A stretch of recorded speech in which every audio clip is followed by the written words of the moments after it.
IPL league cricket உங்கள் எல்லாத்துக்கும் தெரியும்னு நினைக்கிறேன். இந்தியன் பிரீமியர் லீக்னு அழைக்கப்படுற ஐபிஎல் 2008லேருந்து நடந்துட்டு வருது.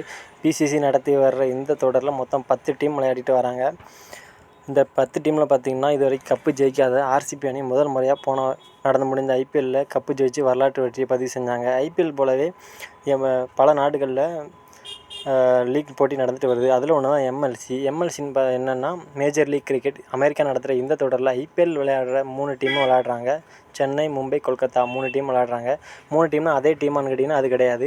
இந்த 3 டீம் ஓனர் தான் இதில் வேறு டீம் பேர் மாற்றி வச்சுருக்காங்க ஒப்பந்தத்தில். அதில் என்னென்னா New York, Mumbai, Los Angeles, Kolkata, Texas Super Kings 3 team தான் இதில் இருக்காங்க. இந்த டீமில் பார்த்திங்கன்னா டெக்சாஸ் சூப்பர் கிங்ஸ்க்கு கேப்டனாக பாப் டு பிளஸி கேப்டனாக இருக்கார். வாஷிங்டன் டீமுக்கு மேக்ஸ்வெல், லாஸ் ஏஞ்சல்ஸ் கொல்கத்தாவுக்கு சுனில் நரேன், சான் பிரான்சிஸ்கோ அணிக்கு Corey Anderson, Nicholas Pooran MI New York, Seattle Orcas அணிக்கு கிளாசன் கேப்டனாக இருக்கார். தற்போது இந்த லீக் இறுதிக்கட்டத்தை எட்டிட்டு 4 டீம் பிளே ஆஃப் தகுதி பெற்றாங்க.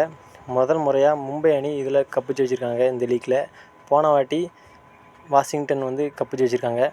இந்நிலையில் இன்றைக்கி நடக்கிற இந்த முதல் குவாலிஃபயர் 1ல் டெக்சாஸ் சூப்பர் கிங்ஸ் வாஷிங்டன் நடக்கிற இந்த மேட்ச் மழை காரணமாக ரத்தானது. இதனால் அவங்க டைரெக்டாக ஃபைனல் போயிட்டாங்க.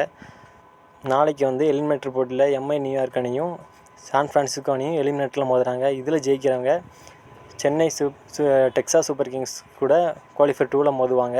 அதுக்கப்புறம் வாஷிங்டன் கூட யார் ஃபைனலில் மோத போகிறாங்கிறத தான் நம்ம வெயிட் பண்ணி பார்க்கணும்.